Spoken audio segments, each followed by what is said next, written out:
Welcome to People Are Everything, the show where I ask my guests, who are the 5 people that have shaped the person you are today?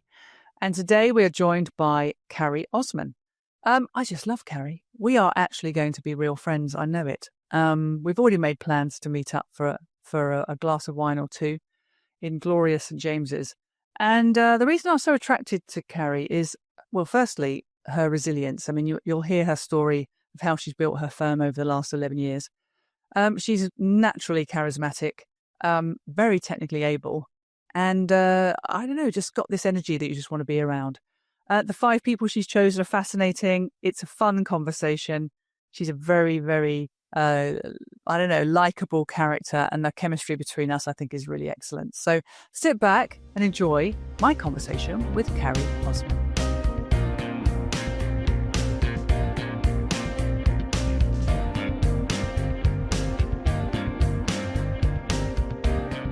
Hello, Carrie Osman. Welcome to People Are Everything. How are you, first of all? I'm fabulous. Thank you so much for having me.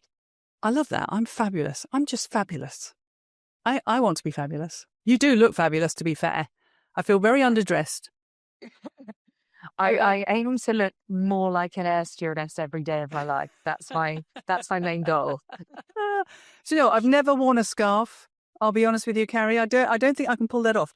More importantly, I don't think I can put it on. I don't know how to do it. It looks very, very complicated to me. But no, you're rocking that for sure. Listen, I'm so excited about this for 2 reasons. One, you've come highly recommended by Matthew Stafford, who I rate very highly. So there's no pressure. But yes, you better deliver. But secondly, we're in the same space as each other. I didn't realise when we were introduced, we sort of do the same thing. And I don't meet people who do sort of the same thing as me very often, in fact, if ever. So we're kind of in the same space. Did you know that about us? When we spoke, I didn't know that, but then I did get very excited by the idea that you also live in central London and we can go and have a drink and discuss, which we still need to get in, but we will. And, I will ply you with Montrachet and we will discuss the woes of, what does it really take to drive value in private equity, etc. It will become more and more interesting as the Montrachet gets kind of further and further towards the bottom of the glass. Well, I tell you what, why don't we just skip that first bit, get just straight into life and talking about other things. And I'm definitely coming because you're St. James's, aren't you, around that way? Yes. Which is like proper posh, and I like it around Love there. it. So, but yeah, we just randomly, we are in the same space. We're in the kind of helping, portfolio companies for private equity firms just add more value to what they're doing. But I doubt we're going to get much into that today because this is about people. But yeah, I just thought I'd mention that. And the other thing I thought you would like to know, I don't know if you're into sort of the power of numbers, but you have been you set your business up 11 years and 11 months ago. And I spotted that on the old LinkedIn. And I'm into these 11s and 11s and angel numbers and ones. I'm seeing them everywhere. So I just thought I'd point that out to you. 11 years and 11 months ago, you started Cruxy, which is awesome. And I started it on the 11th of November as well. There you go. It's all lining up. Wild. Something momentous is going to happen this month. But listen, we touched on how we met, which is the wonderful Matthew Stafford put us in touch. And I thought he just wrote the most delightful email between us, actually. He's such a darling. And so he was keen. And I don't think for any other reason, I think he thought we'd be like-minded and get on well. So far, so good, Matthew Stafford. So that's how we've been connected. My little bit of research, and as everyone knows who listens to this thing, I'm not a deep researcher. You in your field, now I say we do the same thing. I do mine very modestly, I think, compared to yours. Yours is awesome. You started this business 11 years and 11 months ago, as we know, called Cruxy. It seems very high tech, and you have to explain more for our listeners about it. And also, I've just been following you. You've been on, I don't know, the BBC News and Sky and Entrepreneur. I'm just such an underachiever, Carrie. I think I need to be doing more. But yeah, tell me a bit more about Cruxy. Tell me a bit more about you. And I know that there's some deep life stuff in here too. So we're not going to talk business for long. But yeah, just tell everybody a little bit about who you are and what you're all about. Yeah, of course. So I started Cruxy, as you said, 11/11. 11/11/11/11. But I founded the business with a view that there must be a way to do advisory differently, which I suppose every entrepreneur has this kind of mission that they're fighting against. I ended up falling into the world of tech, but this was now a long time ago. So I've done well over my 10,000 hours, thanks to the likes of Matt Stafford and people that have helped me to learn and grow as I've developed the company. So now we're a growth intelligence specialist. We go into private equity backed assets in tech, only ever tech, B2B tech mainly, financial software and financial data. And we basically drilled very deep into two things. One, where is value in the product? Really deeply, not this high level kind of market mapping, but very granular, very deep, very precise. Where exactly is their value and why? And then we look at how do you price that value.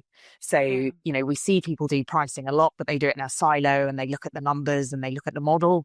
But actually we see it connecting it to the product, which was my background. I was in consumer goods, and consumer goods giants have been doing this for, a very long time, connecting value of product and market through into price.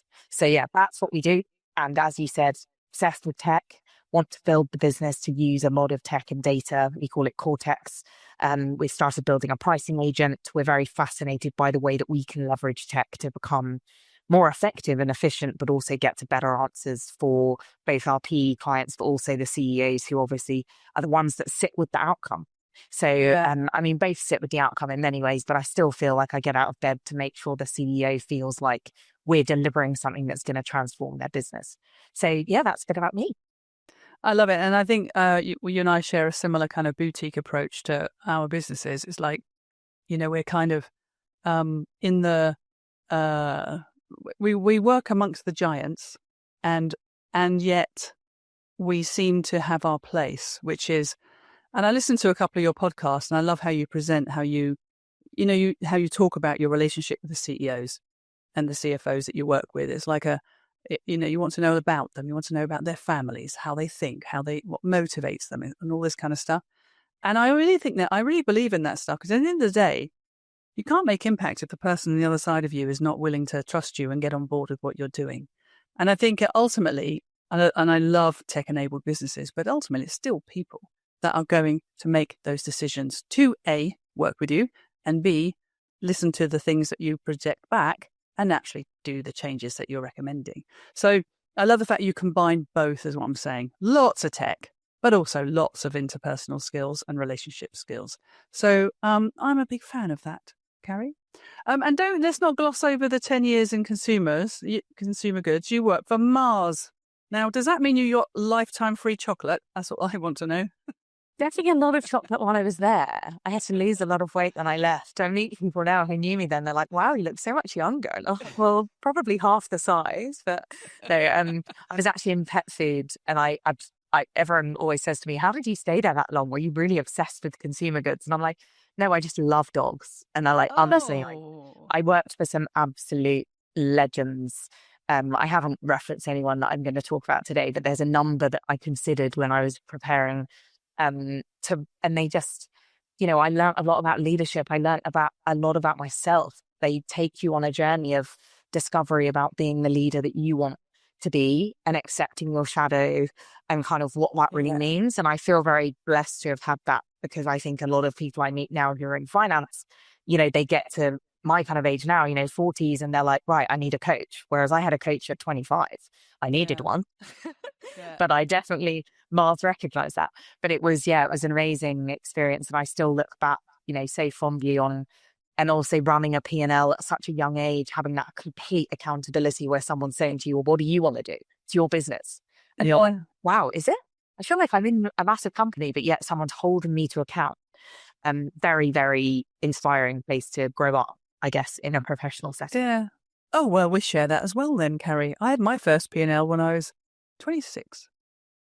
And it's great. Isn't it great? Yes. You've learned so much. You literally learn everything because you are responsible for everything. So, I recommend it. And I think you were on some sort of fast track programs. They must have seen something in you and gone, yes, she's the one. Let's invest in her. So, Yeah, good. Well, listen, we're going to probably dip in and out of all kinds of things today. But before we get into 5, I always like to ask my guests, how did you find the process, Carrie? How did you find it? I found it very interesting. It's not often that you really zoom out and think about a fundamental, there are people that have, reasons, season, lifetime, and people that have dropped in for a reason and then they've kind of moved out, but actually they've had a really significant impact on you. And then there are obviously people who have been with you, have completely curated and created the person that you are. So I went more for the kind of more significant, but there were so many people that I kind of thought about along the journey. And it was really nice. So I'm going to make sure that I send a message to some of the people that, I thought about, because I think appreciation is something we very often think to do, but don't act upon. And I try to make my say-do ratio pretty tight. That's one of our love missions. So yeah, I hope that I've chosen the right people, but there's been a lot that I considered and some of it quite hard to leave behind, including even songs. And, you think about these other things that have inspired you, moments, very interesting. Oh, good. Well done for getting on board with the sort of secret mission of it all, because it is a secret mission of mine for people to have just more gratitude to be experienced and given all the time, because I love it when people just, I don't know, occasionally you get the occasional note, don't you? I did something today and I thought of you. Or I heard something today and I thought of you. We all love that. So if it's inspired you to kind of reach out to a few people and go, oh, by the way, thanks for that thing. I'm very much completely on board with that. So, all right. Well, listen, I'm very intrigued to see who you choose. I've even got my special posh pen out, which could be a catastrophe because it's I should say about this pen. I've had this pen for so long and it lets me down all the time. I'm going to end up with blue fingers in a minute, like we did at school. But I just love writing with it. So we'll have a go. So I'm going to write down now. Who is number 1, please? Number 1 is Mummy O. So my mum. Mummy O? I don't know why I call her that. Has that been for always? Just Mama. She's Mama. She's a bit of a legend. So yeah, it was very hard not to make her the first. Okay, let's hear all about her. So I would say that my parents got divorced when I was 8, and my mum moved down with us to live with her parents actually in Hertfordshire. They subsequently got remarried 4 years later, by the way. So they're like one of those weird, to each other.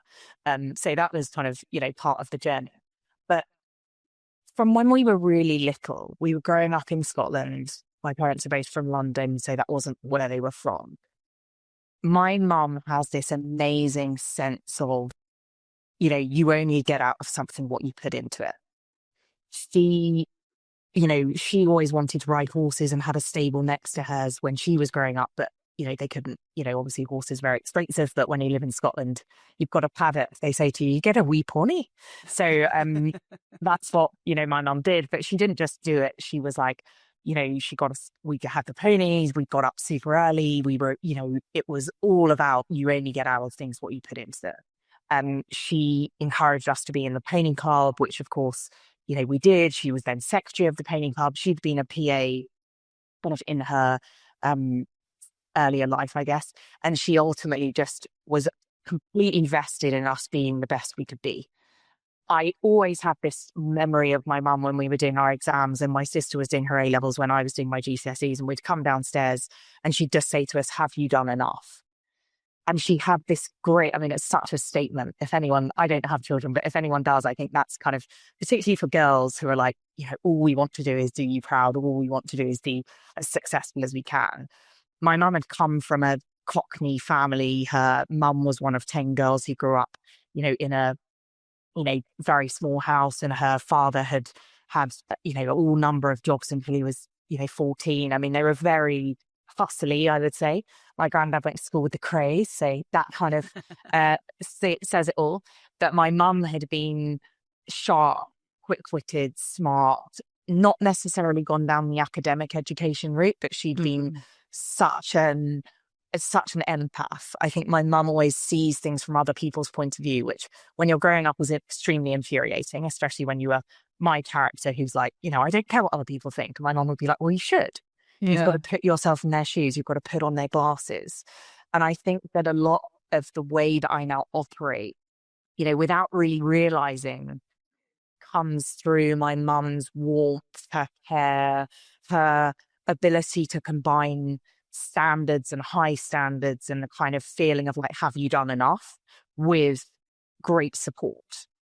It's very, for me growing up, I remember my mum saying to me that you'll be fine. If you don't get into university, or if you do everything you can for your A levels and you don't manage to go to university, you'll be fine, because you're just one of those people and you'll work really hard and you'll be extremely successful. And she just kept giving me that combination of kind of stretch, but with, of course, the great support that comes with it. So that's definitely where I have to start. Oh gosh, well, what a start. I mean, okay, let's not skim over this first bit. So they got divorced at 8 years and then remarried 4 years later. So I'm sure everybody listening wants to know more about that. We will come on to other things. But just talk us through that, because that sounds extraordinary. I've never heard of that before. Yeah, obviously for them, I don't really, you don't necessarily go super deep, but I think they were obviously at a point where, being together wasn't serving either of them well.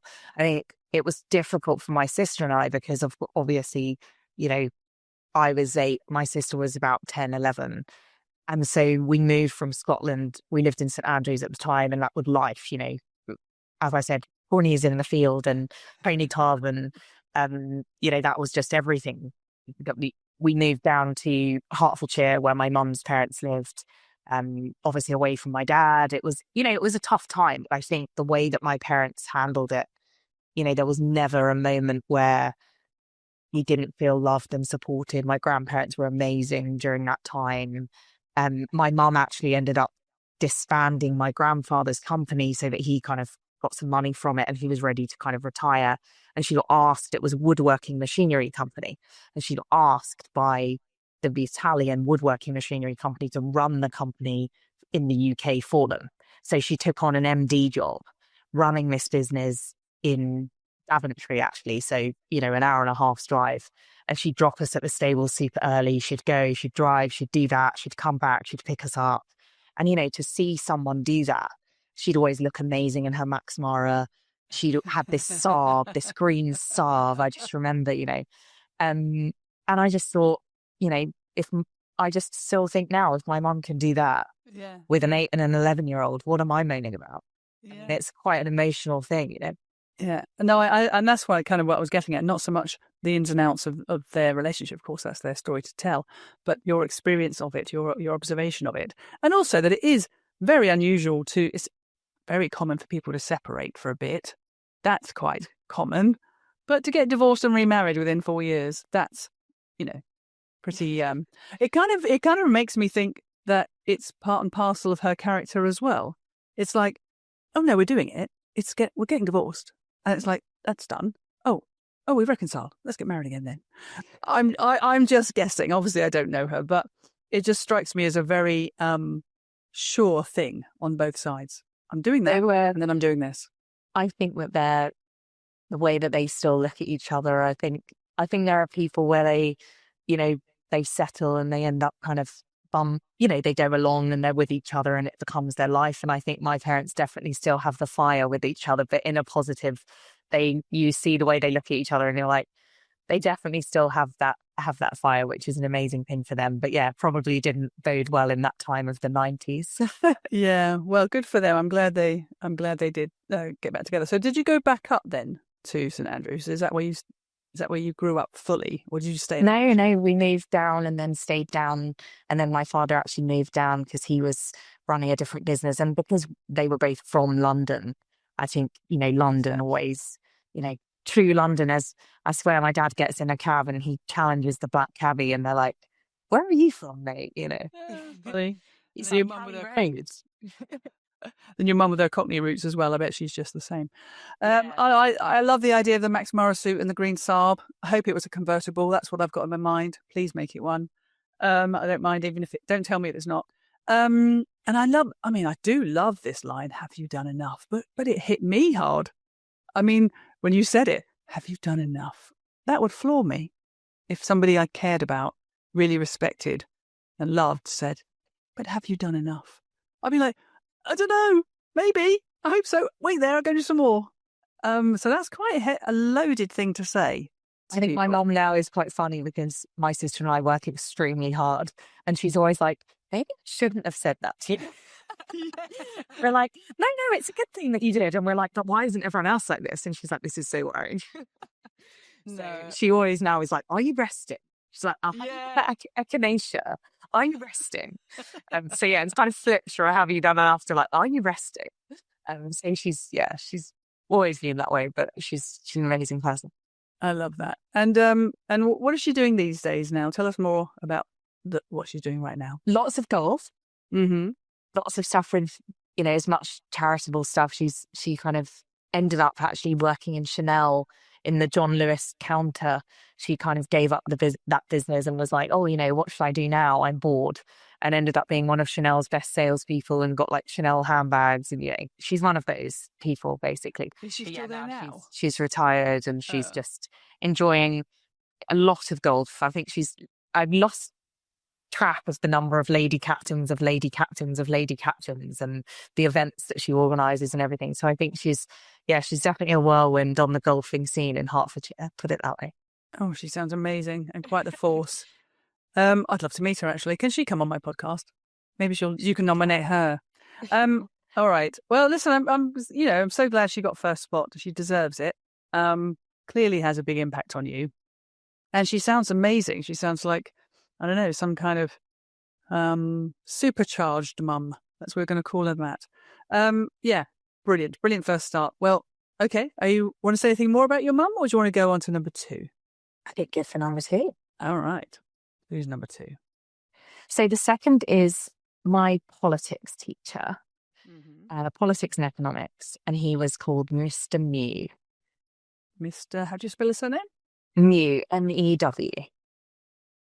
M-E-W, Mr. Mew. Great name. All right. Tell me more about him.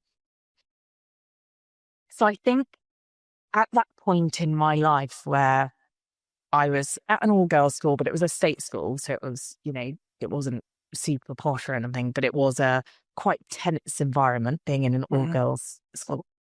I think he gave me this strength and conviction in having a point of view. I think he managed to somehow translate knowledge and care and challenge and make it very clear that you're not going to be judged for whatever your point of view is. You're going to be judged on the kind of clarity of your thought, on the combination of the way that you've considered data and then used it to form your judgment. I think this feeling of like an obligation to dissent. I specifically remember us debating the EU in one of our lessons, and I was kind of completely puzzled by the idea that the EU was a good thing. I was just, I was like 17. I was like, how does this make sense? Like, how does the euro make sense? I just can't understand how you would want to combine interest rate. Like, I just had a lot of things that in my mind just didn't make sense. And he was very encouraging, even though you could almost tell that he didn't really agree with my point of view. That wasn't the point. He was encouraging, like, pull on that thread. Why do you think that? Like, what is that driven by? Okay, where does that go? Where does this end? What would you need to know to be true to continue this opinion? Or what do you want to know to challenge your opinion? He really encouraged us to always read, a left and a right wing newspaper. Like, all to this day, it is possible for two things to be true at the same time. And I still sit with people, around, could be a dinner party, could be a nice wine event, could be in work, in the office. And I always kind of say it's possible for two things to be true at the same time. And I think a lot of the world has gone in this direction where, there's right and there's wrong and there's black and there's white. And I kind of feel like that feeling of the life is a dial, not a switch. It doesn't need to be. You don't need to make it into more than it is. You can be curious about your point of view. And I actually voted Remain, but, I was very on the edge of, probably a 49-51 person. I wasn't completely convicted in either side with the Brexit referendum. And to this day, people kind of say things like stupid people voted for Brexit. And I remember thinking, well, that's obviously absurd. I mean, it's just a crazy thing to think. So I think he really encouraged me to have this feeling of, challenging my own point of view, not being too convicted, yet having a view. And it's okay to have a view and then say that actually you've seen information which has changed it. And it's also okay to say that you're not sure. And I think that meant I went on to read politics at uni without really, neither of my parents had gone to uni, so I didn't really know. I was like, well, I either do politics or economics, and he was like, you've just got to have an opinion, you've got to read, you've got to challenge yourself. And he did it in quite a quiet way.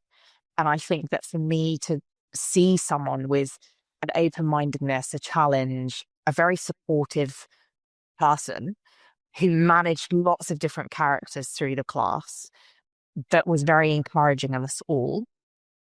I think that made a big impact on me.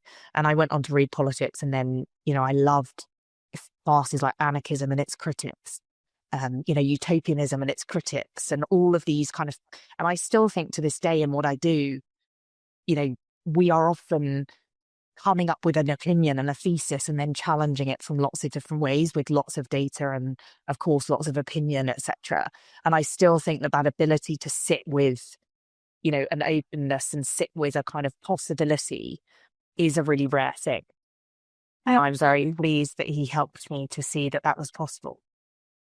Listen, I'm a big fan of critical thinking, of generally, and just having this. By the way, can you hear my dog? She's honestly. Do you ever listen to Alan Carr? Just as one of my guilty pleasures, I listen to Life's a Beach when I really want to just sort of kick back and, just laugh, frankly. Love it. And he's got this dog and it's always on his podcast. And I've decided just to let mine be. I used to try and contain her during these things. It just doesn't work. So she's put me off now. But no, I agree. I think that we're losing the art of debate. We're losing the art of nuance. I love long form conversation, clearly. This is why I do this particular format. And I know what you mean. I love that thing about it. Life's a dial, not a switch.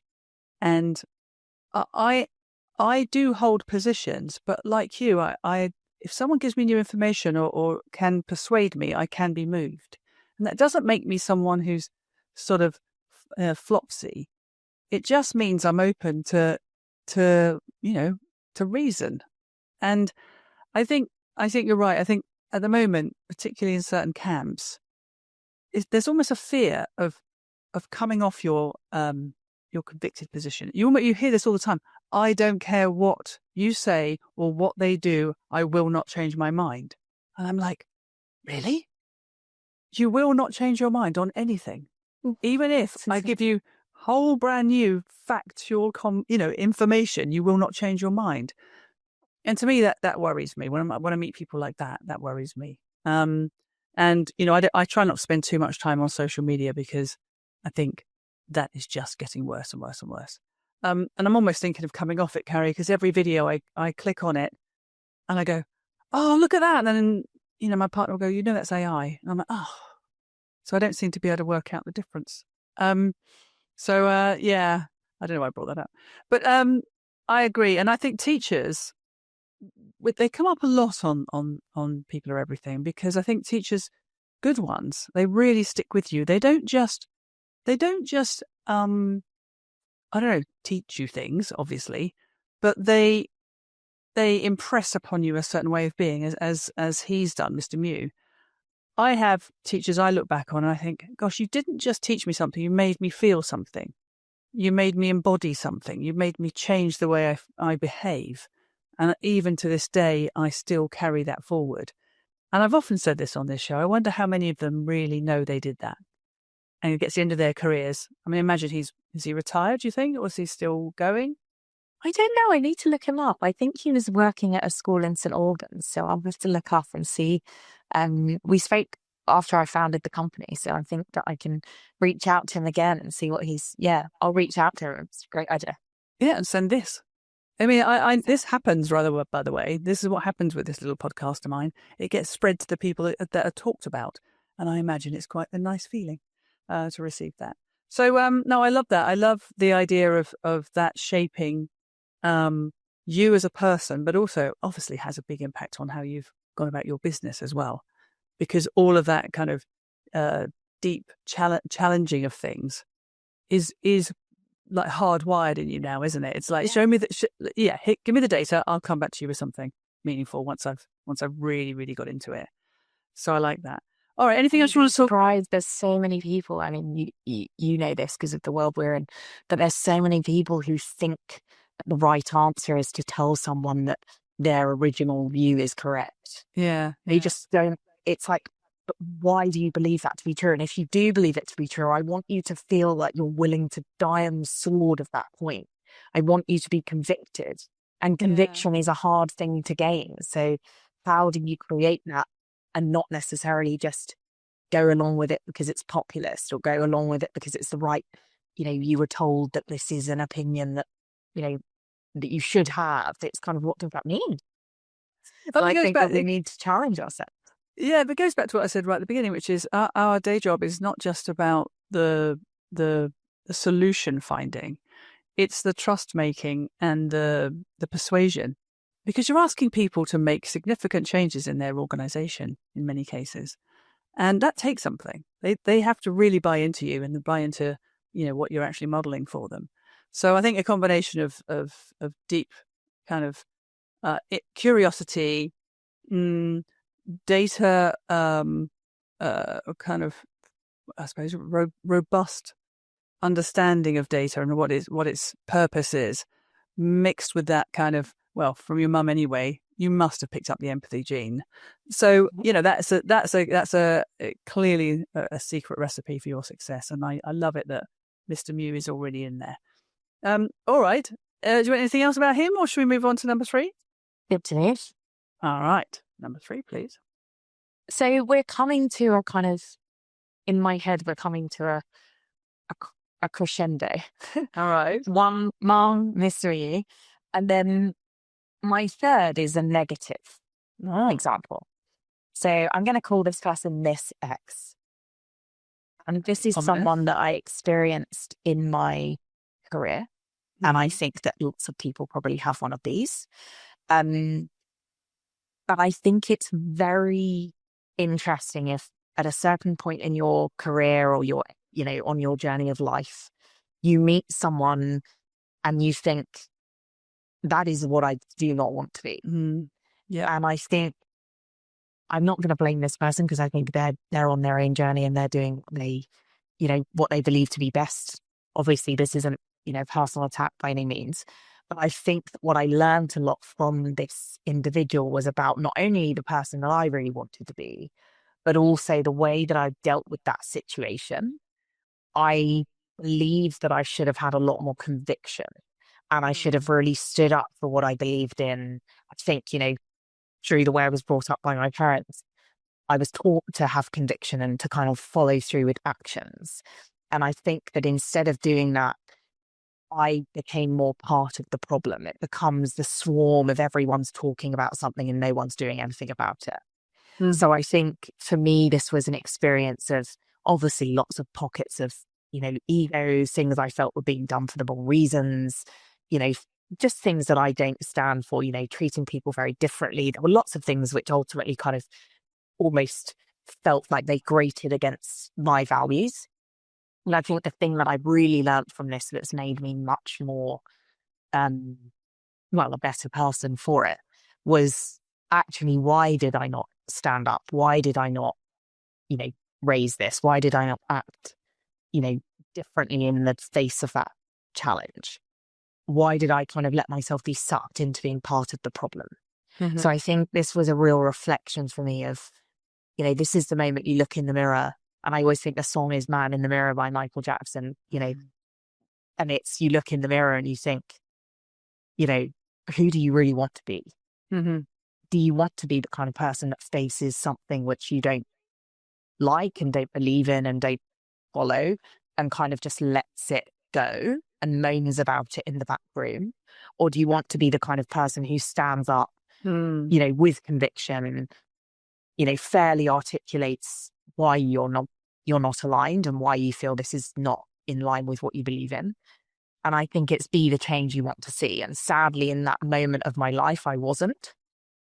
And I think there's a lot that's shaped me as a result about, I hate side conversations. I don't like it when people are Teams messaging on. I'm like, guys, let's have one conversation. Mm-hmm. And every time someone comes to me and has a bit of a rant, I always say, look, it's fine to have a rant, but if you owe it to that person to give them the feedback directly. And I would really like you to make sure you do that. Yeah. And there's a lot of things which have changed about the way that I show up, because I feel this, partly because I was bullied a bit when I was younger, but also because I kind of think that was a moment where I was given an option and I took the red pill, not the blue pill. And the red pill was, become part of the gaggle, being not nice about this person, not necessarily believing in them, also feeling quite, like you don't really agree with what they're doing, but rather than face into doing something about it. And I look back and not regret, because I think it's good that I experienced that, because of course it taught me so much. But I think it was definitely a pivotal moment for me to really think about the person that I wanted to be. And sometimes you have to really experience it to feel it, to take it into your body, and it's a muscle memory from then on, isn't it? And I meet a lot of people now who are in this situation. Obviously you will as well. You meet a lot of people who feel things are being done to them. And that was what I felt. I was like, this is, and I always say it's being the pebble, not the wave. It's feeling like the waves coming crashing down on you and you're just bobbling along. And actually in that moment, deciding to be the wave and say, this isn't what I'm about. This isn't what I stand for. I'm going to manage it in the right way. I'm going to have constructive, thoughtful conversations, but I'm facing it. Yeah. And I think I do that now, but I didn't do it then. Well, you found a very willing recruit in this this little kind of experience of yours. I'm almost pathologically real, Carrie. It's really quite a superpower and a weakness in some ways. So I think we're very much in the same boat as each other.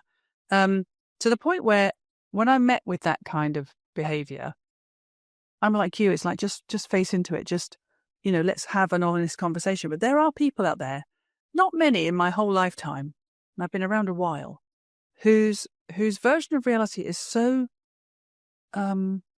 ingrained in who they are that you can't reason, you can't convince them. Going back to our point earlier about conviction, when somebody holds a position of doing things a certain way for always, and it's kind of always worked for them, those kind of people, even if you do confront them, and I'm really proud of you that you did, I'm curious to know if it had any impact, because I wonder if it did, because some people just can't change, because to change, that looking in the mirror thing is so scary to them at some visceral level. It's not conscious, but their version of themselves will just crumble. And people talk about the power of vulnerability, and I was pause for a moment for the great Brené Brown. Should we just pause? We do. She started this whole caper about the strength in being true and honest, and really looking in at your own behaviors and your own values and saying, is this good? Am I good? Is this good enough? Back to your mum. It's so some people it's a terrifying prospect. And when they meet someone like you who's prepared to go, I'm going to take this on, actually. I don't like this. I'm going to make a difference. I'm going to make a different choice. Even if you couldn't do it at the time, because you use the word should have quite a bit, which I hate, by the way. I hate, and should have is like, makes me go a bit funny. Because it is steeped with regret. Of course it is. It means, and you can't change what happened. But, even if it impacted you and changed the way you were from then on, I'm not surprised Miss X is on the list, because it's a pivotal moment where you said, no, I'm not doing that. I have a choice. I could join the gang, or I could go in this direction. So does that, do you resonate with that? Am I kind of, summarizing that accurately, do you think? Yeah, I think so. And I think we're all going to have these moments that we look back on and think, oh, I could have behaved differently, or I could have handled things differently. I've got a fiery personality. You often have these moments where you you boiled over in them. But it's how you handle it. I think ultimately we're all going to have these, we're not all living in these perfect, you know, robot bodies yet. So I think we're all going to do these things without a filter or say something that's a bit too much or whatever. But I think it's how you handle it. It's how you face into it. It's what you do as a result. And as a result of that, I decided to face into a lot of the things that I wanted to change about myself, which will lead us to the fourth person. But a lot of the things that I want to change about myself. And I think, ever grateful. Jocko Willnick is another person that I considered having on the list because he's, been unbelievable in reading a lot of his books. And I think one of the things he talks about a lot, and obviously it's in a war zone example, but is saying the word good and saying it out loud as you just did, good. Mm-hmm. Mm-hmm. What am I going to learn from this? Like, I'm glad this happened. It happened to me at a point in my life where I chose to be better as a result. It happened to me when I was able to then use it as a fire to start my own company. I can actually look back and say, this is such a good thing that happened. And I think in the end, that's, all we can wish for is to keep learning and growing and be better and behave better. And we'll keep stumbling and falling down and grazing our knees. But if we keep getting back up and that's ultimately what life as a journey for me feels like it kind of is about. So yeah, Miss X belongs where X marks the spot. Oh, that's beautifully put. And I can't add anything more to it. So I think we'll leave it there. Wonderful. Okay, well, you segued it. Who's number 4 then? So a therapist and coach called Hannah Arbend. I met her at a point in my life where I think I conflated confidence and self-esteem. And I felt like, surely because I walk into a room and I feel quite confident and I know what I'm doing, surely I have self-esteem. And then she sent me off quite kindly to read Nathaniel Branden's 6 Pillars of Self-Esteem book, which for anyone that has read it, it's kind of a psychology degree level book where you kind of do all this practice as you go through the book. Wow. And I went on my journey with Hannah, all the way from the kind of therapy that you watch on TV and think, well, that's what therapy is about. It's about going and talking about your feelings, all the way through to kind of, feeling broken into crying, just completely, all the things that no one ever tells you. But I think, when you're doing it right, sometimes that's what cracks. Ultimately, I never ever thought I could have the feeling of walking along the street and inside myself feeling happy, feeling like this kind of looking at the buildings and looking at the sky and kind of bouncing along. And I remember her saying to me, once you've done all the hard work, and I think it's something people really underestimate. I think people think that therapy is something that they don't do. Like, I have therapy. I went and had 6 therapy sessions. Whereas for me, it was so much homework. It was so much deep work. It was lots of considering, why do I think that way? Why do I think people are out to get me? Why do I take things out on people when I feel small? What is that about? That's so odd. But, when really I'm a little girl sitting there wanting a hug and a cuddle and for someone to tell me they love me, but I'll lash out because it feels easier and safer. And I think that Hannah took me on this journey of really unpacking really everything to do with, myself. But I have never, ever had this feeling of joy and, significance and care. And obviously, as she said to me, and the book underlines, you are ultimately going to attract people all through your life who have the self-esteem you have. So if you never really work on it, you're in this hole and you're kind of slightly sucked under. And through this work, I've obviously, I feel like a very different person. So she's been, a transformational impact on the person that I think I am proud to be. And I can now say that without feeling horrible. I love it. Yeah. A while ago, I'd have been like, but it takes a long time and it takes some really deep work. And I think people really underestimate. And the other thing is people talk about therapy in a very cringy, like it doesn't get real. Whereas I think I feel like it's very real and deep, and you can't scratch the surface. Otherwise you are just back in the circular loop of doing therapy to try and be the kind of person that says they're doing therapy. Yeah. So yeah, massive life changer.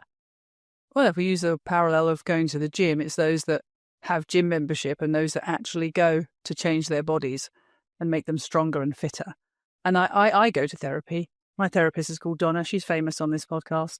And, you know, she's taught me so much as Hannah's had the impact on you. And I want to come back on a few things. So I love this idea of confidence and self-esteem are not the same thing. We see this so often, don't we? And I experienced this when I was young. You know, I was the most confident person in the room always. But my self-esteem was through the floor. You know, because and actually, I always say to people now, watch out for the clown, the showman, the show person, the bright and shiny, because they're clearly overcompensating or covering up for something. And for me, it was this complete lack of self-worth. I didn't think I could be loved unless I was brilliant all the time and super helpful and the most committed, hardest working person there was. And of course, years later, you realize you're enough as you are. But, you know, takes time, takes work. They call it doing the work because it's really, really hard. And I think a lot of people, when they go to therapy, they pay lip service to their therapist. And I think that, again, it's like going to the gym and just cheating on the weights. Just don't. It's just, if you're going to do it, do it. And do it wholeheartedly and expect sort of, you know, bubbles to come out of your nose now and then and, you know, retching sobs and, you know, revelations about things, and be okay with, you know, the changes that are going to come. And that can be frightening for people too. They fear the change in themselves, or they fear that other people might think they've changed. And I'm like, well, we're only here once, guys. If there's something to be unblocked and unlocked and, you know, for fully, and I love the idea of you walking through London and going, contentment, happiness, joy. These are lovely feelings. And I can relate. I had those, you know, I have my down days, but mostly it's what you just described. Oh, yeah. So it can be done. It does take a bit of work. And, you know, do you still see Hannah? Is she someone that you just pops in and out now and then, or are you sort of still committed to the whole process? Ebbs and flows. I think it's now when quite often I go back to read a chapter of, you know, the 6 pillars of self-esteem. I find that an amazing guide. I also, you know, I know now what I have to write down, and when you know, it really does feel like it's ebbs and flows. As you know, being a woman, it's very fun. But I do definitely feel, I don't know how to describe it. I remember her saying to me, like, you'll smell it on people. Like you'll be quite repelled by people who are really ego without much behind it. And I kind of thought, no, I think those people are super attractive. I was like, oh, I love those people, you know. I love those people. And now I'm kind of like, oh, God, get away from me. It's so weird. So I feel like it is that everlasting journey, but I think it's just so fascinating and you obviously, you know, when you're running a company, you actually also, I think, experience a lot of people where, you know, you can't fix that for them, be they on your team or be they at a client or be they at a PE fund. It doesn't really, you know, wherever they are, you've come across, and actually you have to kind of really zoom out and think about where this is coming from. And I think quite often being able to kind of help people think, you know, look, in a rational world where we're focused on the goal and we're all doing whatever we can to achieve that goal, these are not things, you know, these are not normal emotions to be feeling. And it's fine that we're feeling them. We can also accept that people are feeling them, but we can also accept that actually they're not necessarily, you know, we've got to try and zoom out a bit. And I think trying to help the team do that, make things small. I always say to the team, make things small. What's the story you're telling yourself? You know, so that we really try to help people, you know, understand and kind of navigate. I guess ultimately we're all going through it, right? You've got to navigate yourself in order to overcome anything that sits in front of you, be it a challenge or personal, professional, etc. So, and I see people as the whole self. I don't think that you can come into work and be one person and then I find that quite crazy as an idea. Yeah, me too. I love how you have taken this work and embodied it in your leadership. And as I've often said, I don't think you can be a leader until you know who you are. And it's a work in progress, of course. We're all learning all the time. But if you're not committed to learning who you are, how can you lead, really? How can you really impact other people and say to them things like, let's think small, or what story are you telling yourselves? If you haven't actually done the work yourself, I don't think you're ever going to say that. I think that you can always tell when you meet a leader that has not done the work. It's I know what you mean by this idea of you can smell it, you can sense it. And I don't know if this has happened to you in your life. I mean, I'm very tuned into it now, so it happens rarely for me now. But bright and shiny people like us, I think I can put us both in that category, who've lived a life, understand humans, has stories to tell, and are generally extremely capable people. I put myself in that category too. There's a certain type that will be very attracted to us, and at first I used to fall for it a bit. And I don't know if you were half joking earlier about the big ego with no substance. Oh no, I was being serious. I was attracted to those people too, because I felt, oh, look at them. They're so confident. They have so much vision. They have so much energy and creativity.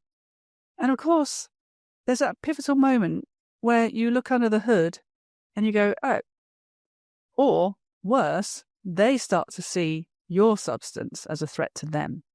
And this has happened to me maybe twice in my professional life, where people have gone really, I mean, it's like almost like career love bombing. Oh gosh, Julia, you're amazing, you're amazing, you're amazing. Please come do this thing with me. Let's make this thing, let's change the world. And I'm like, oh yeah, I'll do that. And you and me against the world. And then there's that moment where you go, oh, hang on. And I'm now much quicker to it. It used to take me a long time, but now I'm much quicker to it. I know people of substance. I can feel it. I can sense it. And I don't know. I think that's the idea of maturity and maturing is like you just get to know stuff and you get to be wise. It's such wise, Harry. Yeah, you get to be elegant and wise, and look like an air stewardess. I'm going to send you a gift. Yes, you have. I can see you. You've managed elegant. But I think you're completely right. And I do think it's hard when you meet lots of people of different ages, and I'm really into wine. So I met lots of, young people through that, etc. And I say to them all the time, don't believe what anyone tells you. Getting older is fantastic. It is. It's so fabulous. Like, why are we out there telling people that getting older is, you have this, the perspective and, the ability to operate on the different echelons of life.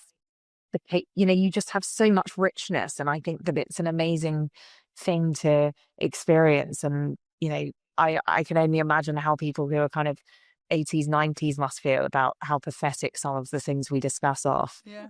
I'm obviously sitting there being like, I remember my grandma, she actually died a year ago, but she said, during COVID, I'd speak to her and she'd be like, what do you think we did during the Blitz? Keep going, girl. Just crack on. Keep going. She was my mum's mum. And she'd just be like, I was evacuated and we lived in a house. I didn't know them. And like, just crack on. Just keep going. Yeah. It's like, we need you guys to keep going. And you just think, we are just little specks, and we need to make sure that we're, doing the best we can for each other, right? But I honestly, I don't know why we're making such a secret of it. I mean, maybe I don't. I think I am that loud and proud. I'm 55, Carrie, and I've never felt so alive and creative and physically strong. And I feel like I'm in my prime. But we were raised amazing. Oh, amazing. Yes. I'm going to say good lighting. I'm allowed to fangirl. I'm not in good lighting. I was just sitting. Someone told me to sit in front of a window, so I did. There we are. That's all I'm doing.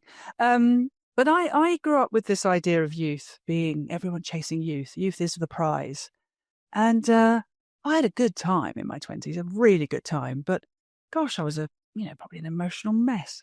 And now I feel so full and so comfortable in this world. I walk around it like, oh, I finally understand all this. Yes. I finally understand myself and my place and my people and my purpose. That's a lot of P's. I hope this pop guard's working. It's like I don't know, it's just a different feeling, a different level. And yes, it's the best kept secret ever. And I think we should start telling the youth that, yeah, fine, you've got young bones and skin, but, it's not all over when you hit a certain age. It really isn't. It just gets better and better. So cheers to that. All right. Well, I'm a big fan of Hannah. I'm a big fan of therapy generally. I think we should all work on ourselves as much as we can. And I'm looking forward now to seeing who the finale is. So who is number 5, please? We have to end on Papa, my dad. Papa. Oh, bookended. Well done. We're bookended. I thought it was really cheesy. My other half said to me, "Am I on there?" And I was like, "No." And he was like, "And your mum and dad?" And I was like, "Yeah, obviously." And he was like, "Oh, that's a bit weird." And I was kind of saying, but they are two such, and obviously maybe because they did get, divorced at that, and they had that period apart, but they are two such strong, like, independent figures in the person that I am. So I had to have him at one end of the horseshoe and mum at the other. Quite right. So my dad is he was always so strong about the fact that as girls, I mean, I don't think my sister and I really knew we were girls. It wasn't like oh, well, girls should do this or girls should do that. It was just, you attack the lion, you go after things, you give everything you've got. So similar to my mum, as you can tell, they have similar values, but he is a very generous person. I think I learnt a huge amount about business through my dad. I once said to my dad was in greeting cards. So he was a chartered accountant, couldn't afford to go to uni, became a chartered accountant, went into Arthur Andersen and eventually worked in greeting cards. And I once said to my dad, "Oh, this card's really ugly." I must have been, I don't know, young and saying, "This is a really ugly card with this massive poem in the middle." And he said to me, "Now I'm going to teach you the first lesson of business. You are not the customer." The customer of that card struggles to write down their emotions and their feelings. So having something written for them that articulates how they feel is really meaningful to them. And he just cut me off, like, "You are not the customer. You must learn that it's not about you."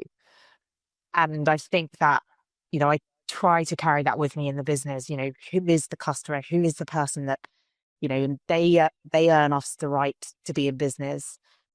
They are very important. How do we make sure that this lands in the right way for them? So it's a different type of empathy because it's more of a business, how do you make sure that you're customer centric? I think my father, if ever I got caught up in the posh side of horses, which I ended up in, in my teens, or, whipped into certain things friends were saying or anything like that, he always made it very clear where we had come from. He was you meet on the way up, you meet on the way down. Yeah. And you need to be, tell the stories about interviewing someone, and he'd always go and ask the receptionist what they thought of them. What were they like to the receptionist? How did they speak to you? What was the way that they, how did they come into the office? What was their style? What was the way that they treated you? I think his Arthur Andersen background means that the attention to detail, I mean, I say this as a big Myers-Briggs, a big M, so someone that kind of doesn't necessarily spot all the details and everything. And he has trained me to do that, because when he was chairman of my company, when I first started, he'd print off documents and read the border with a asterisk every time there was, this has a full stop, this doesn't, this has a capitalized, this is hyphenated, this isn't. So that level of attention to detail, things that he used to tell us, never eat alone. That's always an opportunity to build a relationship, build business. But I think mainly the curiosity, even now, Dad will read The Economist and The Spectator, and he'll listen to something and he'll say, oh, I saw this and I thought you might be interested. I think his curiosity and, amazing way of thinking about business, he'd just inspire us. I remember him saying, oh, I had to go to Cincinnati and talk to this whole, the whole company of American Greetings. And he said, and I just did it all to the John Lennon song, Imagine. Mm-hmm. And he's like, I just stood up and did my whole presentation to that song. And it makes, even now, it makes my, hairs go up on the back of my neck. But I think that sense of being proud where you're from. Yeah. I think I spent a lot of time trying to run away from where I was from, but horses is a weird world. It's all pomp and circumstance. And, there was a lot that I went through that I think I was trying to kind of run away from, those roots. And I think his recognition, in some pockets, insecurity, but we're all, we all have that. But I think his constant reminder of don't forget where you're from and don't forget what made you who you are, has ultimately made me really proud of where I'm from. And every black cab I get in, I'm like, my dad's out of the Cali and my mum's up at Bethnal Green. And they're like, oh, okay. So yeah, it's made me feel much more connected to that rather than trying to shy away from it. I mean, what a great set of parents you've got, Carrie. I mean, there's some really, I know you know this already, but that's some great good fortune there. And the fact that they've both they're similar and different. So I'm sensing that the strength you talk about with your dad is a quieter strength than the strength that your mum has. Am I right in that? Yeah, a bit. I think he's different in different circumstances. My dad is very different in different settings. I think my mum is very, much more of an extrovert naturally, I would say. Yeah, I get that sense. And, teaching those strong values. And I love the greeting card example because it's bringing to life two things. It's about a little bit about humanity and it's a little bit about business, all in one sort of analogy, isn't it? Or one story. Because, he could have said anything. I know he's in the greeting cards business, but there could have been other things he could have used as an example. But the fact that he chose something that's deeply human, some people don't know what to say. And I've received cards from people like that just says, to Julia, love X at the bottom. And there's all this written stuff in the middle. And for a long time, I took that as laziness. Oh, you lazy bugger. Couldn't be bothered to write me something. And then you realise that person really can't write. And actually, if you read the words back, they're really heartfelt and better than they obviously felt they could write. So the fact that he tapped into that, he knew that. But at the same time, he's looking at it as here's a lesson for you in business. It clearly has stuck with you all these years and will probably stick with people who've heard it now because it's deeply human and deeply commercial all at once. So I love that. I love the fact he's raised you without boundary and without barrier to your gender. I was famously raised by wolves, Carrie. So I had no boundary or barriers to how I grew up, and I think that was a really defining thing for me was that no one was telling me anything, so therefore I made it up, and so I never saw any boundary or barrier to being female for sure. And I think people who've grown up with that are very attractive to both genders because you are just Carrie, right? You're just walking around the earth being Carrie, so it isn't like a male or female experience. It's a Carrie experience. And I think that's the same. I like to think that's the same for me. I think I'm a Julia experience. I'm not one or the other. So I think that's a real superpower as well, if it's particularly in the business world. And just the fact that these... I was just going to jump in and say, I find it really odd when people women should or men should or you should, because I think I just don't really have that. I just feel like, what are you talking like? I'm like, oh gosh, that's such an odd thing to hear someone say. I just don't really get that way of operating. So it's just, as you said, maybe raised by wolves is a better term. I'll steal that one. No, I really was raised by wolves, Carrie, just saying. It's a real thing. No, I'm joking. Yeah, it is, there, I don't, just pick up on what you just said though. I think there are people who really like definition. Yeah. And of course we don't recognize it. We go, why would you need such structure? But some people get very agoraphobic if they say, hey, just you do you. Like, no, thank you. I'd like to fit into this because that's where they feel safest.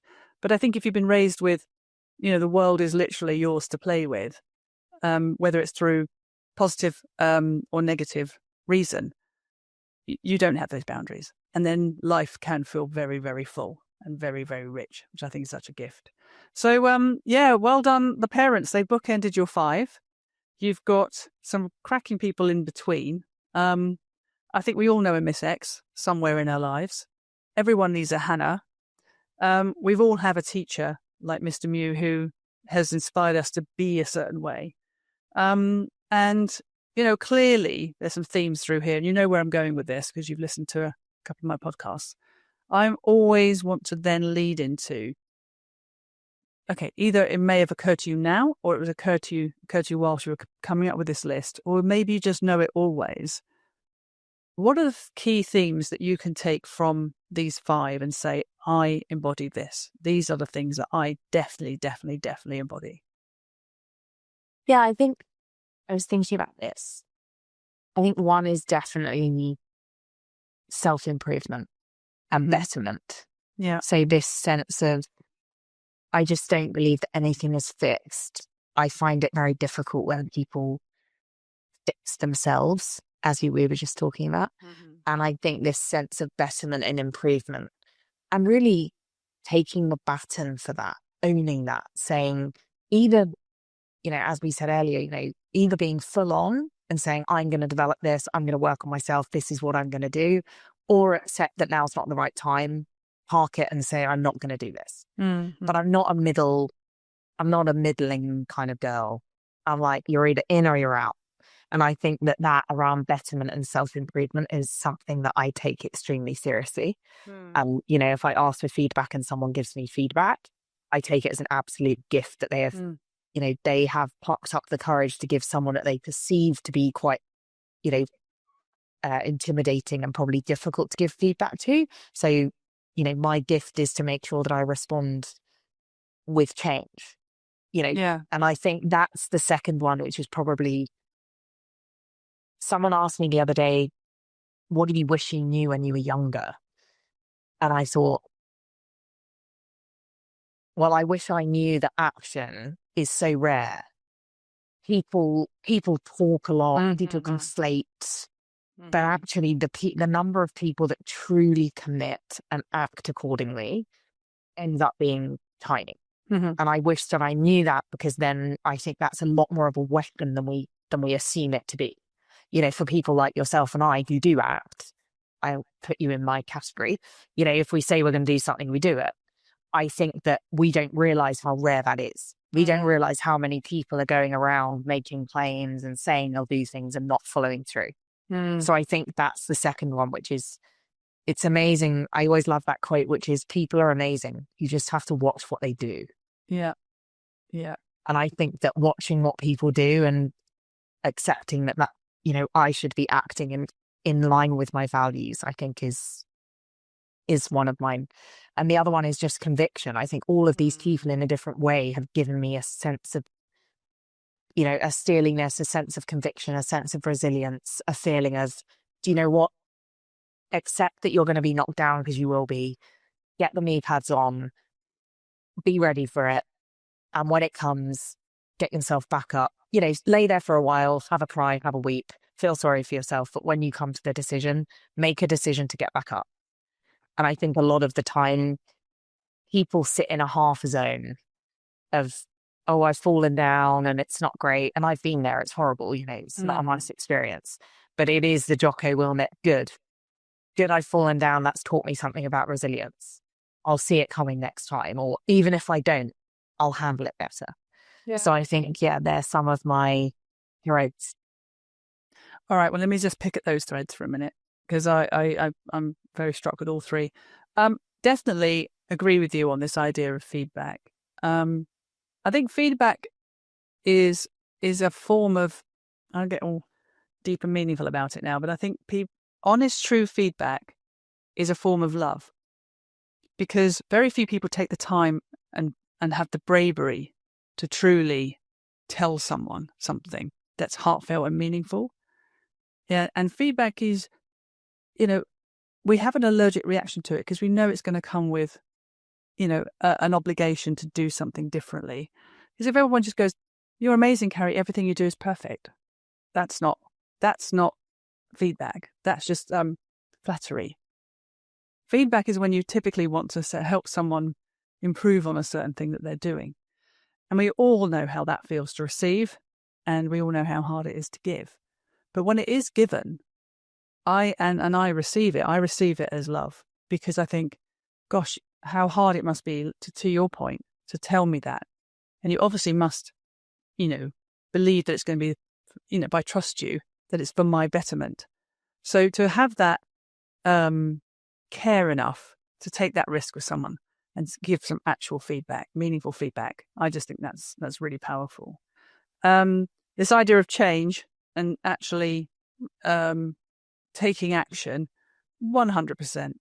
I love it when people just take a chance on something, have a go at something. If it works, great. If it doesn't, just do something.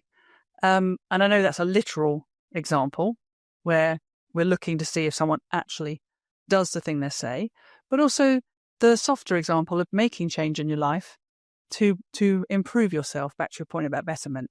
I love that. And this resilience thing, I know it's a problem at the moment. We don't know how to get our young to experience anything so that they can learn resilience. I feel I'm bulletproof, Carrie. I've experienced so many things.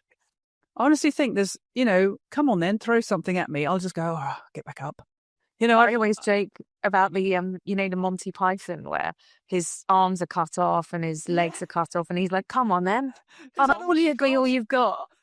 Yes, exactly like that. I feel that way because I've just been through so much and just got up again, and it's fine. You learn, like you say, you just learn. You get up and you dust yourself off and get on. But I think the longer you haven't experienced it, it's a bit like people who, I'm touching wood now, it's a bit like people who've never had illness. The first day of illness is terrifying. Or the first time they ever have to go to the hospital is terrifying. Whereas if you've been in and out of them all your life, or you've had, things to deal with, you grow a resilience to it, right? And I think that's a metaphor for life too. So I think that the younger generation, it's almost like I feel like creating jeopardy in my own home and creating a little bit of, adversity somehow, manufacturing it so that my kids have a little bit more, resilience when the bigger stuff comes. But we're in agreement on all those things. Next thing I always like to ask my guests is, well, what's next for you then, Carrie? You've had all this amazing, you've got all these fabulous people in your life. You strike me as somebody who knows that they've, been blessed with lots of cool things and seem to be doing quite a lot with it already. But do you have any ambitions beyond everything you're doing now? Maybe there's some sort of life goal that you'd like to share, or how are you going to pay some of this stuff forward, I guess is what I'm asking. Yeah, I think I try every day, but I think that's not, it's more of a, how do I continue to build? I mean, I do feel like what I'm building as a company, it can be transformational for the people who are either in it or who we help. So I think, how do I continue to build that in the right way, not in a, free delivery for everyone who comes into the office? That's not my jam. We're in the office every day, and how do I build up this sense of radical candor in the business around challenge and care? Mm-hmm. So I think that's kind of my, in the end, you can do many things as a company. I think the culture with which you do it, the standards of excellence that you uphold, and the way that you really pull that through a team of people, that's kind of my jam. So how do I continue to grow and scale that? But I do want us to be, small and mighty and more of a SWAT team than I do a big, amorphous blob of advice. That's not my that's not my kind of style.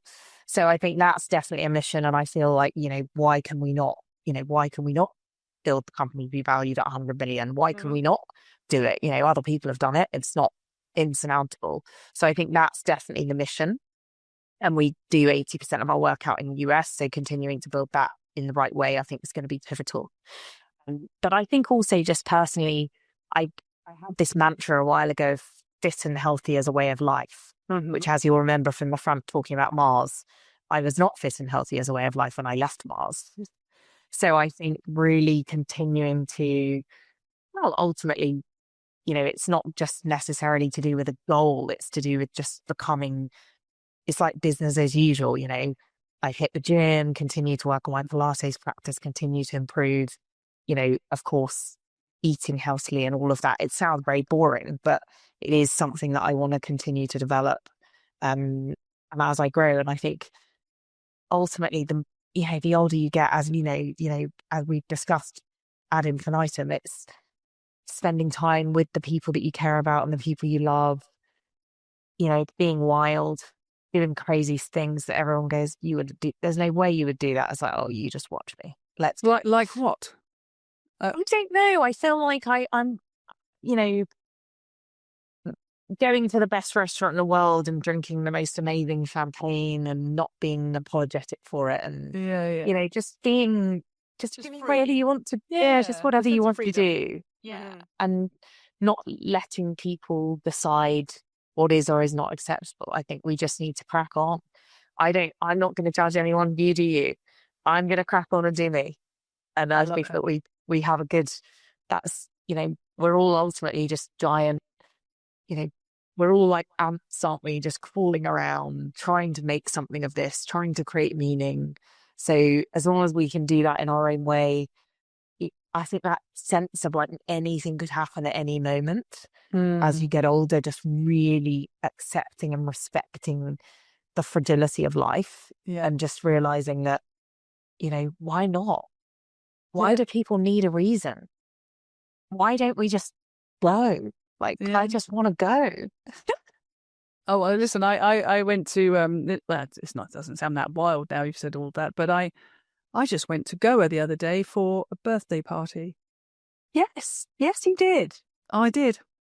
I don't know if you saw it on LinkedIn, but I just went to, no, I didn't put that bit on LinkedIn. I talked about my ex-colleagues, which I did see also, but that was in a layover bit.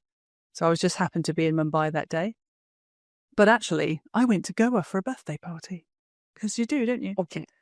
Because you can. And that's another joy of being older, is that you can. You just know how to do it. You know how to do it. It's not daunting. Same as that, going to the best restaurant in the world. I remember the very first restaurant I ever went to was Garfunkel's in London. And I was so intimidated. Classic. Like a person was coming up to me to ask me what I wanted, and I was just froze probably. And now I don't really have any top end of dining experience that I'm not comfortable in. Yeah. So here's to getting older, wiser, freer, more adventurous, and more able to execute on those dreams. I think that's kind of what we're saying here. And I love how you're growing your business. I think it's we are two peas in the same pod. I think Matthew knew what he was doing when he put us together. So talking of how we were put together, who is your person I should meet next and why? So the person I want you to meet is someone called Josh Glover. And I met him through an investor called Bessemer. And at the time he was at a company called Encino. He ended up president and then latterly moved from there. But he is a decorated veteran, has served 3 times in the US, in Afghanistan and then Iraq. He is an absolute fountain of leadership, thoughtfulness, and I think he'll be absolutely amazing. So he is my recommendation. And can you actually connect us? Do you know him? Oh, let's do it. Do you know, I seem to be building quite an audience in the US, Carrie. I looked at my numbers the other day. I'm 40% US audience. That's not bad, is it? That's great. I love it. I love America. I did if you're noticing on my posts online, I was in Boston earlier this year. And I wanted to put something online about how great the people are there, because obviously America's in the news every 10 seconds these days, isn't it? And not always things that people feel good about. So I wanted to just do a little post of saying, the America I grew up with is still there. It's still, warm and welcoming, and the people are amazing. super friendly. They love that you take an interest in where they live. They want to know where you live. All the stuff I grew up with is still there. Plus, I have great hot dogs. So no, I love talking to Americans. I've never spoken to a decorated veteran, so this is going to be very interesting. And if you could make that happen for me, I'd be very, very grateful. Okay. Super. And is there anywhere we want to, it's Cruxy. What's your email, your web address, Cruxy? So we're Cruxy, cruxy.co.uk. I'm Carrie at cruxy.co.uk and on LinkedIn, etc. And yeah, just thank you so much. Like, absolute Godspeed. It's been wonderful to be here. And I feel very blessed to have been part of this conversation. So thank you so much for humouring my 5. Oh, no, listen, the pleasure's all mine. I love this part of my week. It's like the time I get to just pause and really have great conversation with great people about, I don't know, stuff that matters, the stuff of life. So it's been my absolute pleasure, Carrie, and thank you for taking the time. I know how busy you are. And when are we doing this glass of wine at St. James's? Come on. I'm going to make it happen. We have to. You can count on me. I'm pretty sure I can. So listen, until then, take care and thank you so much. Thank you.